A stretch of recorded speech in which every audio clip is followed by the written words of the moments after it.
Welcome to Traders Expo. Welcome to Traders Expo here in New York City 2017. I'm Matt McCall, joined by Jeffrey Kennedy of Elliott Wave International. Jeffrey, thank you so much for joining us today. My pleasure, Matt. So let's talk a little bit about how you use the Elliott Wave theory and you apply that to commodities. Yes. How are you doing that right now? What do you see now? Let's just pick oil, for example. Okay, crude. Oil's been a bit of a trading range. How does the Elliott Wave tell us when we're at the upper end of the range and lower end of the range? Well, right now, as far as the Elliott Wave picture and crude oil that I'm following, I'm looking for a top at or near current levels, at least to a decline back to below $40 a barrel.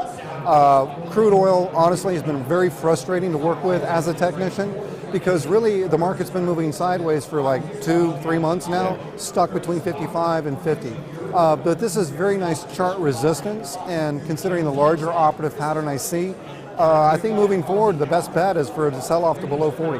Okay, I mean, you'd be a buyer down there below 40, yes. High 30s, let's call it. Yeah. Okay. Let me ask you this, just to play devil's advocate. What if we do break out of this trading range? I agree with you. I think we're at the upper end of the range. What if we break out and we see $60 a barrel? Is that now the start of a new wave higher? I don't think so. I think any kind of movement above, say, 55 is going to be, say, a stop running move by the commercials. They're going to weed out a lot of weak traders. They'll run the market up to 56 or 57 and then drop it. Okay, because I read this morning Saudi Arabia wants $60 oil mid-year to the end of the year. Obviously, it's going to help their new IPO look very good when it comes out, but they've been pushing for that. And we all know that they can manipulate the price as they did a couple years ago.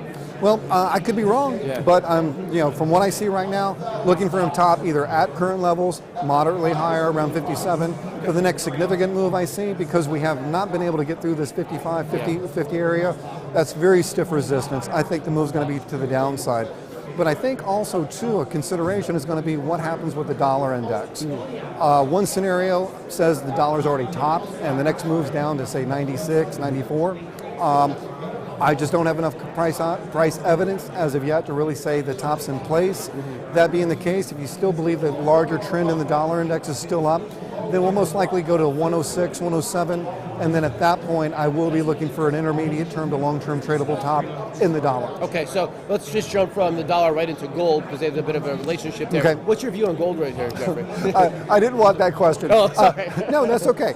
No, I do not have a strong opinion in gold. Okay, all right, but that's fine. I do in the dollar. I do in crude. I do in a lot of markets, like the grain markets. I love the upside in the grain markets. Okay. But as far as gold, as far as a strong opinion, I don't have one. So. Okay. No, I appreciate the honesty. For the first time, somebody's actually honest about this. All right, Jeffrey, thank you so much for joining us. Jeffrey Kennedy from Elliott Wave International.